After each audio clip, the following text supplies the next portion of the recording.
Assalamualaikum warahmatullahi wabarakatuh.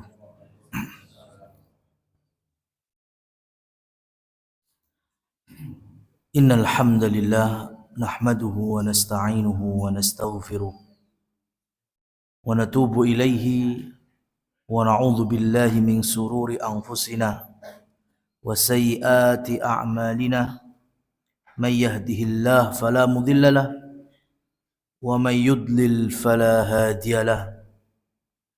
Asyhadu an la ilaha illallah wahdahu la syarika lah wa asyhadu anna Muhammadan abduhu wa rasuluh.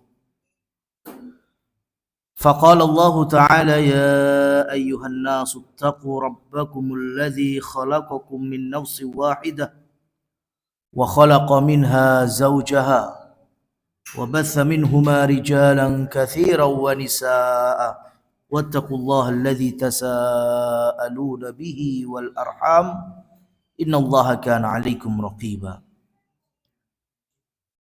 Amma ba'du, jamaah sekalian rahimani wa rahimakumullah. Alhamdulillah, kita awali dengan bersyukur atas segala karunia, baik yang kita sadari atau tidak, yang tampak oleh kita maupun tidak. Wabil khusus anugerah yang Allah Subhanahu wa ta'ala berikan di subuh hari ini, kita bisa mengawali kegiatan kita dengan ketaatan kepada Allah, yaitu salat subuh berjamaah. Kemudian kita lanjutkan dengan kajian sirah Nabi Muhammad sallallahu alaihi wasallam. Dan pembahasan kita masih melanjutkan dari pekan yang lalu berkaitan dengan penaklukan Khaybar.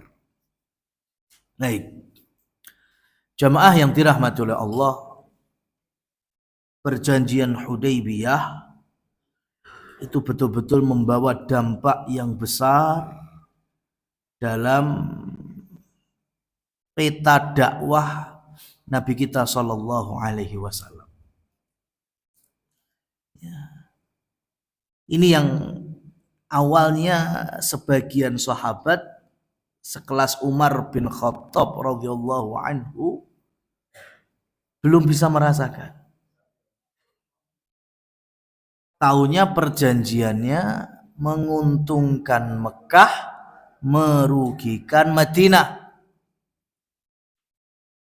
Musyrik Quraisy sangat diuntungkan, adapun muslimin sangat dirugikan. Itu awalnya sebagian sahabat merasanya demikian. Kenapa? Karena 10 tahun tidak boleh berperang. Mekah memutuskan supaya tidak ada peperangan. Hanya ada gencatan senjata antara kubu Mekah dan kubu Madinah. Padahal hari itu Madinah sedang kuat-kuatnya.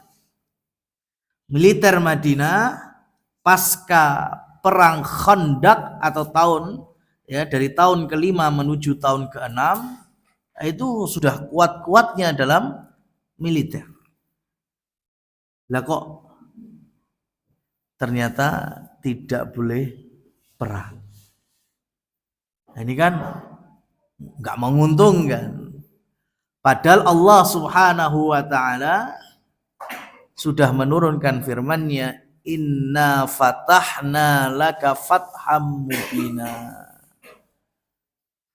Kami berikan kepadamu wahai Muhammad, kami bukakan untukmu kemenangan yang gemilang. Betul, kegemilangannya puncaknya itu penaklukan Mekah, itu nggak salah, benar itu. Tapi bukan berarti kemudian Allah Subhanahu wa taala hanya memberikan nikmat kemenangan Mekah aja. Karena sebelum itu pasca Hudaybiyah, ya, Mekah, posisi Mekah itu dari Madinah kan sebelah selatannya. Dengan tidak ada perang bersama Mekah, Rasul Shallallahu Alaihi Wasallam bisa memindahkan fokusnya di luar itu. Udah ada perjanjian nih, nggak mungkin ada perang. Ya, di poin perjanjian Hudaybiyah itu ya sudah, berarti nggak ada urusannya dengan Mekah.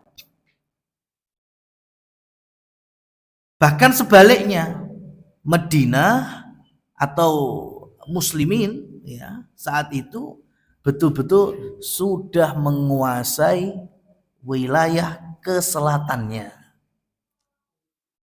Berarti yang difikirkan tinggal utaranya, kan gitu. Ya, kalau selatan sudah selesai, berarti kan fokus ganti yang ke utara. Nah, utara dari Madinah, di situ ada orang-orang dari suku kabilah Ghatafan, ada juga Khaybar. Karena itu nanti akan menjadi gerbang masuk wilayah Syam.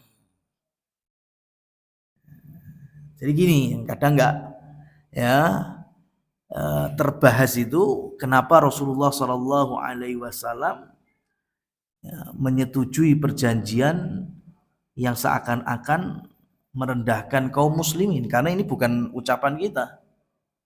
Ya, ucapan Umar bin Khattab radhiyallahu anhu, fama hadhihi daniyah, kehinaan macam apa ini?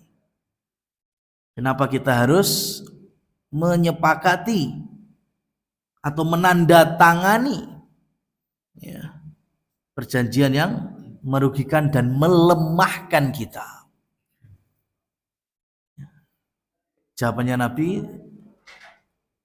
ujung-ujungnya adalah wallahu nasiri. Yang membelaku, yang menolongku adalah Allah Subhanahu wa ta'ala. Dan nanti ini peristiwa Khaybar. Ya. Kemenangan Khaybar itu menjadi sejarah baru untuk tema politik dan ekonomi Madinah, wabil khusus muslimin.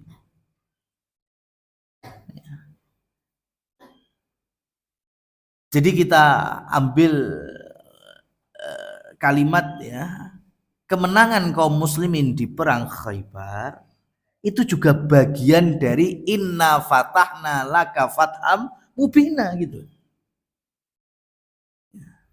Karena memang dari situ nantinya kaum muslimin mulai menang ya, secara dunia lebih enak, lebih nyaman. Ya. Sekarang kalau wilayah selatan sudah dikuasai, wilayah utara sudah dikuasai, apa jadinya? Yo ayat ila fihim rihlatas syita'i was-shaif. Allah Subhanahu wa taala mengabadikan bagaimana jalur perdagangan orang Quraisy yang satu musim ke Yaman, satu musim ke Syam, satu musim ke wilayah selatan, satu musim ke wilayah utara. Kalau dulunya memang jalur perdagangan ini dikuasai oleh orang Quraisy, notabene ya musyrik, belum mengenal iman. Nah, dengan adanya Khaybar, pasca kemenangan dan penaklukan Khaybar, maka jalur ilafihim itu berada di tangan Muslim Madinah. Quraisy Muslim Madinah. Nah, itu udah kenikmatan lagi itu. Bagian lagi, inna fatahna laka fatham mubina. Ya.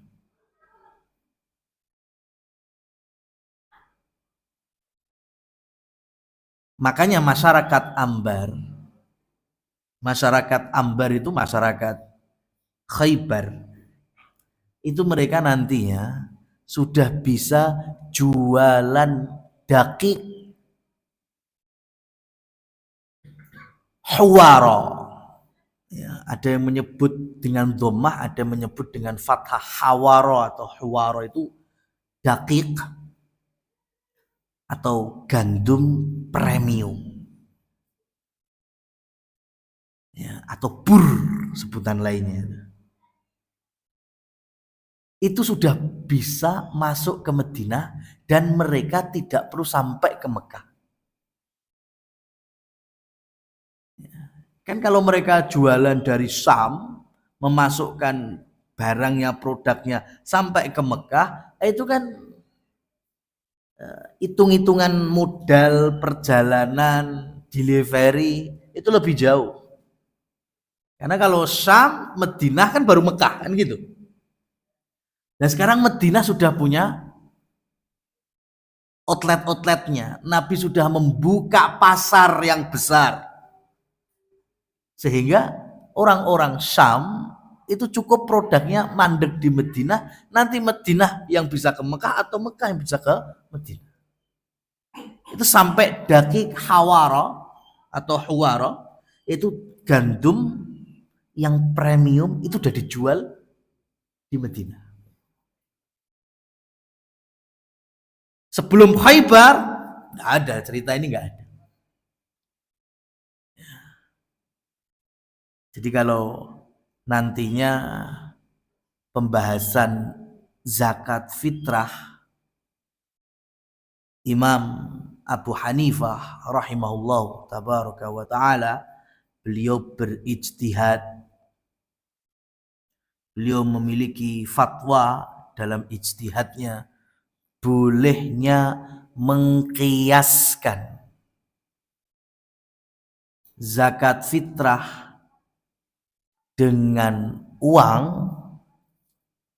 dirham, ya, atau kepingan-kepingan dari dinar, itu dengan analogi kias bur, yaitu dakik gandum yang premium. Ini yang orang nggak mau memahami fikih beliau. Taunya hanya boleh kok zakat fitrah pakai duit tuh boleh. Siapa yang nggak bolehin? Ada kok ulama mazhab Abu Hanifah.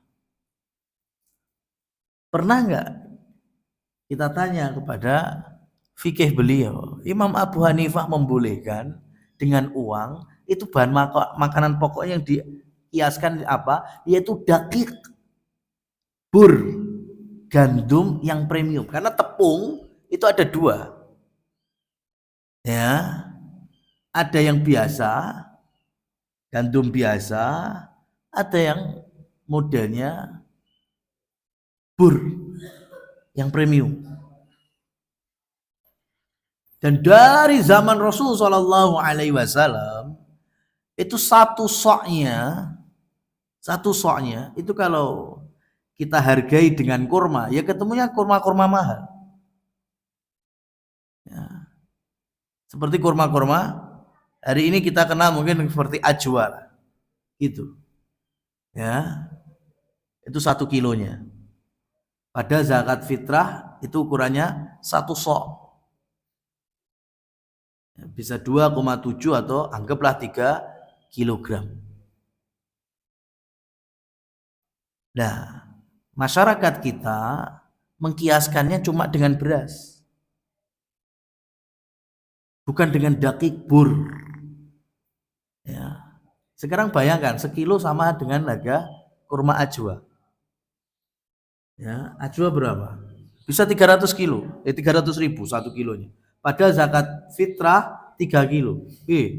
100.000. Ayo pilih mana sekarang? Duit 100.000 atau beras 3 kilo sekarang? Gitu. Ya, makanya unik. Pengennya simple, cuma pakai duit diserahkan kepada orang fakir atau miskin, tapi mengkiaskannya pakai beras. Wih ngono sing rego 10.000-an. 3 kilo jadi mung 30.000. Lagi terus model capopo. Ya. Jadi kalau pengen fair pakai, oh ya ini pendapatnya Imam Abu Hanifah. Tanyakan kepada Imam Abu Hanifah atau karya-karyanya. Bagaimana beliau mengambil istimbatnya. Oke, boleh duit. Tapi pakai hitungan bur. No, 100.000. Memper tuh.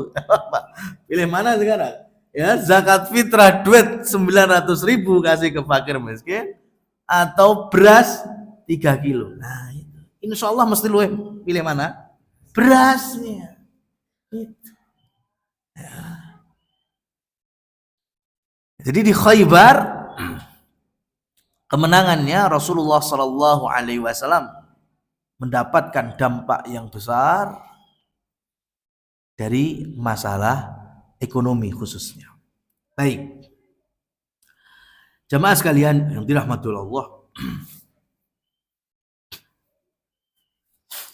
maka setibanya beliau di Khaybar, kemudian masyarakat Khaybar tidak berani keluar, mereka hanya bisa menempati benteng-benteng mereka sendiri. Ya. Ada kurang lebih 8 benteng. Disebutkan ada benteng Naim, benteng Sa'ad bin Mu'ad, benteng Qal'atuz Zubair, benteng Ubay, benteng Nizar, benteng Qamus, benteng Wati, benteng Salalim. Ini rata-rata nama-namanya diambil dari nama-nama tokoh Yahudi. Ya. Dan sekali lagi Rasulullah Shallallahu Alaihi Wasallam datang ke Khaybar memerangi masyarakat Yahudi itu karena ulah mereka. Ya.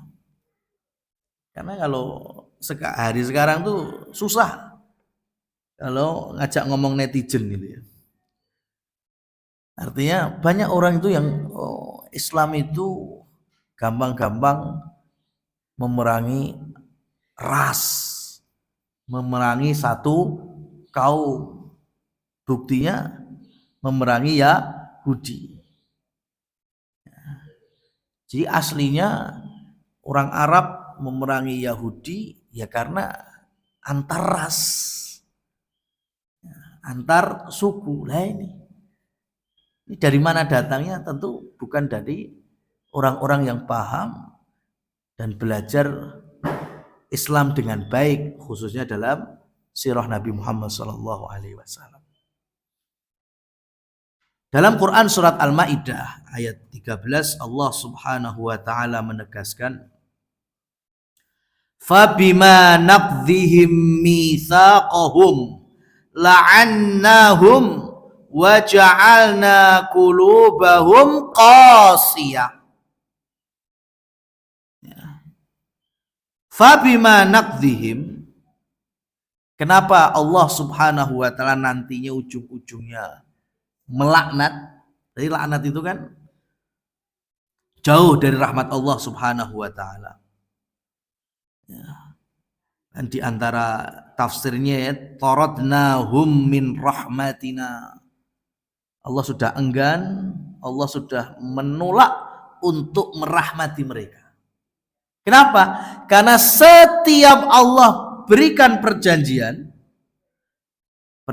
dari Allah berarti syariat, halal, haram, ya, baik buruknya dengan mengikuti para nabi ataupun rasul yang Allah utus kepada Yahudi atau Bani Israel yang ada mereka apa? Ingkar, bermaksiat kepada Allah Subhanahu wa taala. Apalagi dengan manusia, sebagaimana perjanjian-perjanjian bersama Rasulullah sallallahu alaihi wasallam selagi di Madinah. Mereka ingkari. Enggak ada cerita Yahudi dari masa ke masa itu komitmen dengan perjanjian, itu enggak ada. Bahkan dari kepemimpinan daulah Islam yang terakhir, ya, habis itu jatuhnya Ottoman atau Turki Utsmani, itu Yahudi masih saja mengingkari perjanjian dengan Sultan Hamid II.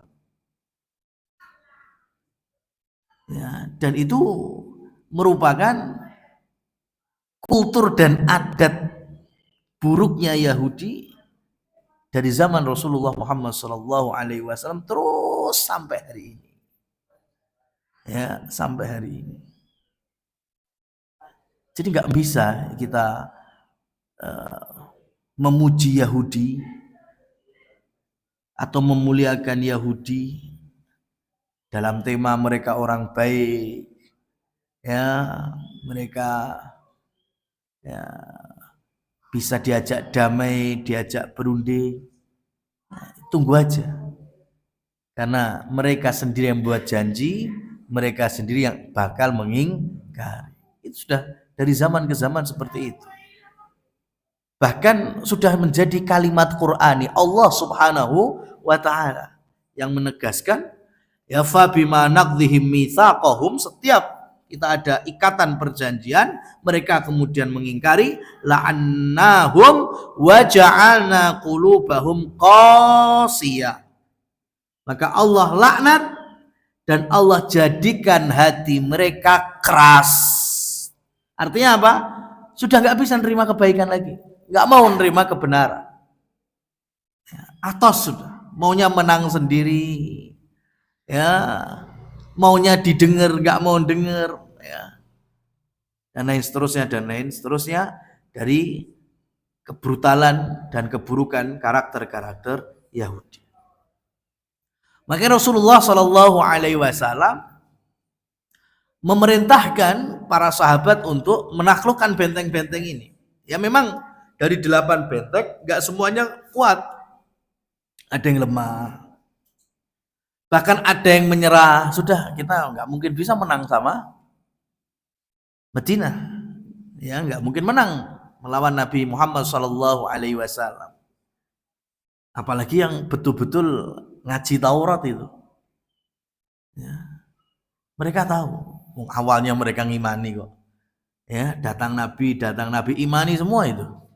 Sebagaimana tokoh mereka Huyai bin Akhtab, kemudian Abu Yasir, ya, dan dari tokoh-tokoh Yahudi lainnya. Tapi setelah tahu ternyata nabinya bukan dari mereka tapi dari bangsa Arab, baru mereka ingkari. Jadi mereka tahu, mereka kalau ngelawan nggak bakal menang. Akhirnya mereka pilihnya nyerah. Itu terjadi. Sampai kemudian ada benteng-benteng besar, Rasul Shallallahu Alaihi Wasallam memberikan kesempatan, ya, kepada Abu Bakar As-Siddiq radhiyallahu anhu untuk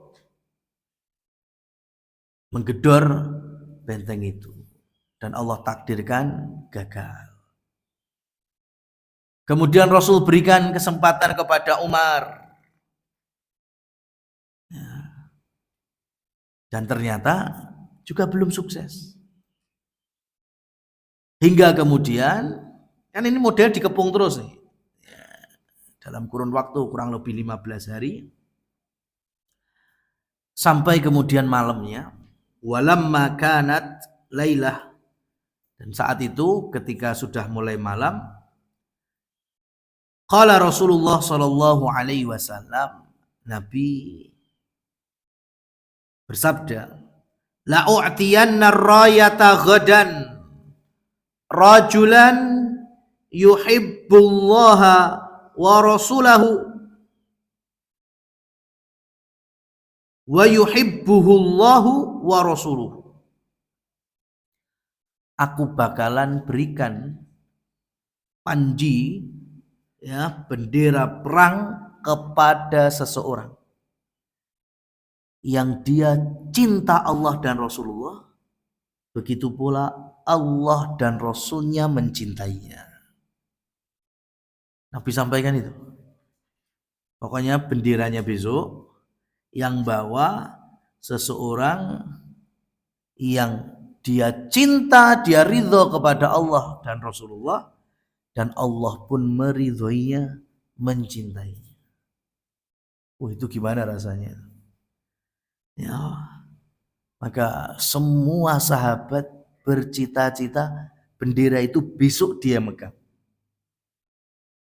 Bahkan Umar bin Khattab juga punya mimpi seperti itu. Wah, kalau boleh bercita-cita cari kepemimpinan, maka saya pengennya malam Khaybar itu. Kenapa? Karena dapat stempel cinta Allah, cinta Rasul, Allah juga mencintainya, Rasul juga mencintainya. Nah, ini harusnya saya. Falamma asbahan nas ghadaw ala Rasulillah sallallahu alaihi wasallam kulluhum yarju an yuqtaha. Jadi ketika pagi semuanya langsung berjumpa dengan Rasul sallallahu alaihi wasallam, menemui beliau, dan semuanya dalam hati berharap yang diberi mereka. Itu, ya. Jadi kepemimpinan itu menjadi rebutan para sahabat itu kalau berlandaskan akhirat, cinta Allah, cinta Rasul. Enggak ada latar belakang dunianya. Kalau latar belakang dunia, wah sahabat paling enggak suka itu. Kalau sikut-sikutan hanya untuk mencari kepemimpinan. Faqala, maka Nabi pun kemudian bertanya, Aina Ali bin Abi Thalib? Mana Ali? Nabi lihat kok Ali enggak hadir di situ. Faqalu ya Rasulullah, huwa yashtaki ainaihi. Sahabat-sahabat menjawab, Ali enggak hadir. Ali mengeluh tentang sakit di kedua matanya. Fa'arsilu ilaihi fa'atabihi. Nabi minta supaya ada utusan yang memanggilnya, didatangkan Ali radhiyallahu anhu di hadapan beliau. Fabasuqa Rasulullah sallallahu alaihi wasallam fi ainaihi wa da'alahu faburi'a ka'allam yakun bihi waja'. Maka setelah Ali tiba dan betul kedua matanya sakit, Nabi ludahi. Maka seketika dengan izin Allah Subhanahu wa taala sembuh total, seakan-akan tidak pernah sakit mata. Ini mukjizat. Ya, dan ini riwayatnya sahih. Bukan untuk ditiru. Ya, ini harus don't try at home. Ya kan? Ya, jangan ditiru. Rasul sallallahu alaihi wasallam meludahi mata yang belean misalnya. Meludahi mata yang sakit. Ini berarti tibun nabawi gitu. Jangan, bukan. Kalau Nabi sallallahu alaihi wasallam tidak memerintahkan sahabat untuk melakukan hal yang sama, berarti itu bukan bagian dari pengobatan ala Nabi. Ini mukjizat. Ya, kecuali kalau Rasul sallallahu alaihi wasallam bersabda tadawau, berobatlah, ikhtiar mencari kesehatan melalui apa? Madu, ya, melalui apa ini itu disebutkan. Lah itu bagian dari tibun Nabi. Tapi kalau ini mukjizat. Ya, dan ludah beliau bagian dari keberkahan yang Allah berikan. Makanya Ali pun akhirnya sembuh Fa'atahu rayata, kemudian Rasul berikan benderanya. Berarti yang dimaksud cinta Allah, cinta Rasul, Allah mencintainya, Rasul mencintainya adalah Ali bin Abi Thalib.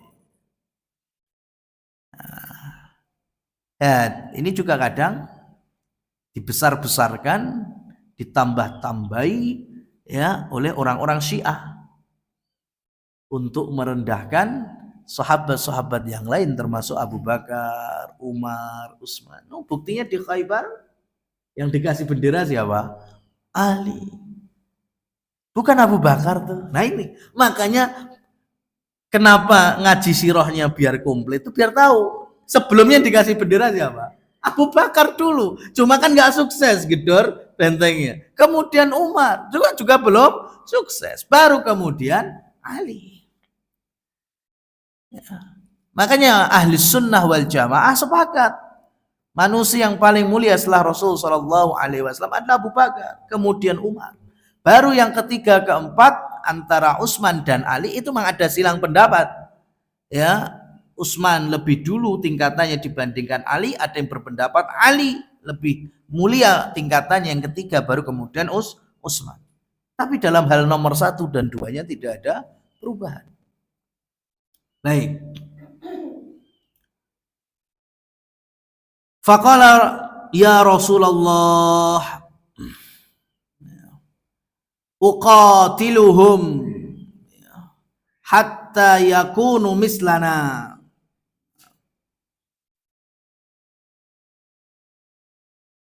Aku akan memeranginya wahai Rasul sallallahu alaihi wasallam sampai mereka menjadi seperti kita.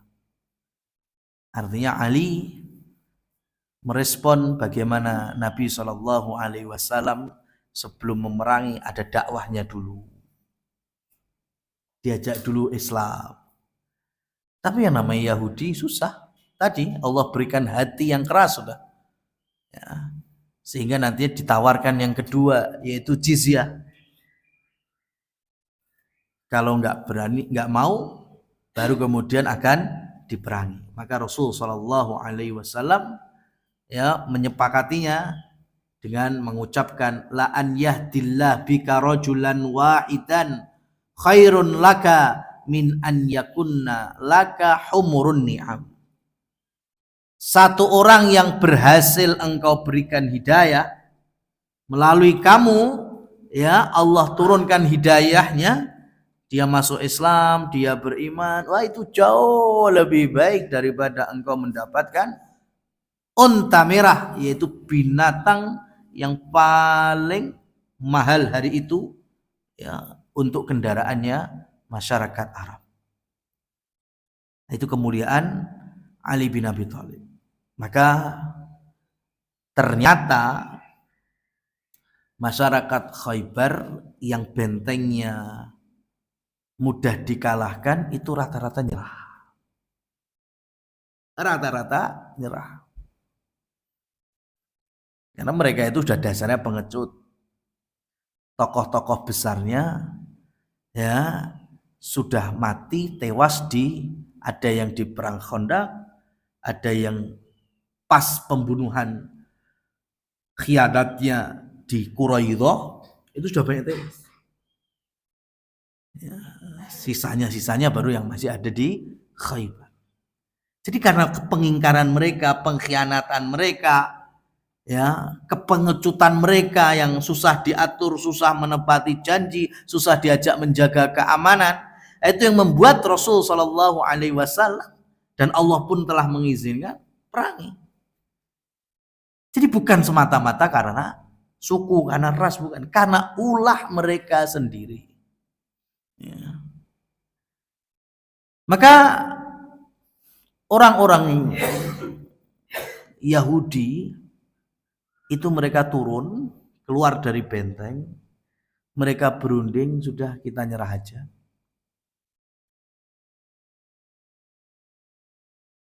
Kita siap menerima konsekuensi dari Rasul Shallallahu Alaihi Wasallam. Makanya nanti posisi Khaybar itu kan Rif, disebut dengan Riful Jazirah.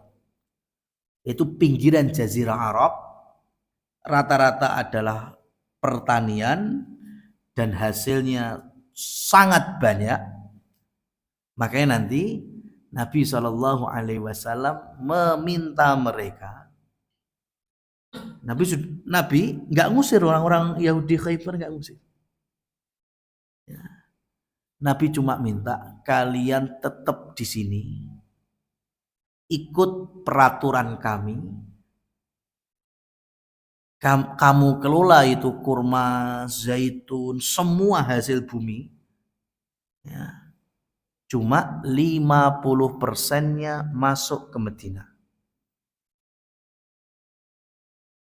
Ya. Sekarang mereka udah kalah. Tanah-tanah Khaybar itu sudah miliknya kaum muslimin. Tapi Rasul Shallallahu Alaihi Wasallam tidak lagi mengusir mereka. Nabi masih memberikan mereka kesempatan hidup di tanah mereka sendiri, di kampung halaman, meskipun tanahnya sudah menjadi tanah kaum muslimin. Cuma mereka diberi hak untuk mengelola tanah-tanah itu dan mendapatkan hasil 50%. Karena 50% lainnya masuk ke kaum muslimin. Ya. Ini enak nggak kayak gini? Yang tuh bandingkan aja. Dulu penjajah kita juga mirip. Tanahnya sih tanah miliknya pribumi. Tapi yang punya tanah suruh tanam paksa. Dan itu by request penjajah. Pokoknya kudu nandur iki, nandur iki, nandur iki. Hasilnya masuk ke penjajah semuanya. Pilih mana tuh? Lihat Islam, masya Allah. Ya, tanahnya sih udah milik kaum muslimin, tanahnya udah milik Islam. Cuma mereka masih diberi hak ngelola, masih dikasih jatah 50%. Dan terserah mau ditanami apa, terserah. Mau tetap kurma, mau yang lain, ya terserah. Yang penting itu bukan tanahmu lagi, itu milik kekuasaan Islam wal muslimin, tapi masih boleh tinggal di situ dan masih dapat 50%. Enak kan? Lihat. Itu keadilan dan kebijakan Rasulullah Shallallahu Alaihi Wasallam. Dan betul, ya, maka dari hasil-hasil Khaybar itulah kaum muslimin mendapatkan ghanimah yang super banyak. Karena sekelas Abdullah bin Umar mengatakan, kunna nashba, kami baru bisa merasakan kenyang setelah Khaybar. Jadi sahabat itu baru merasakan kenyang itu setelah dari Khaybar. Pada tahun berapa ini terjadi? Tahun ke-7. Jadi sepanjang mereka di Madinah 7 tahun, itu gak pernah stabil kondisinya. Ekonomi ya gimana? Tapi setelah Khaybar kepegang, oh Khaybar isinya ya. Dan dari Madinah kan sebetulnya ya nggak terlalu jauh ya, mungkin 300 km, dan hari ini kan ada tol yang ya menuju ke Khaybar. Itu bisa dilihat itu luasnya Khaybar semana, dan itu semuanya hasil bumi. Oleh karena itu jatahnya Nabi dalam ghanimah itu khumus 1/5, 20%. Ya. Dan saat itu Nabi kita Muhammad Sallallahu Alaihi Wasallam memberikan setiap istrinya hampir 100 wathaq. Setiap istrinya itu dapat nafkah hampir 100 wathaq. Wathaq itu hitungan zaman dulu ya. Jadi dulu ngitungnya gini, satu unta atau satu air itu anggaplah punya kekuatan 1 wathaq. Ya. Kemudian kalau 100 wasak berarti ya hitungannya 100 unta. Gimana itu? Makanya gini,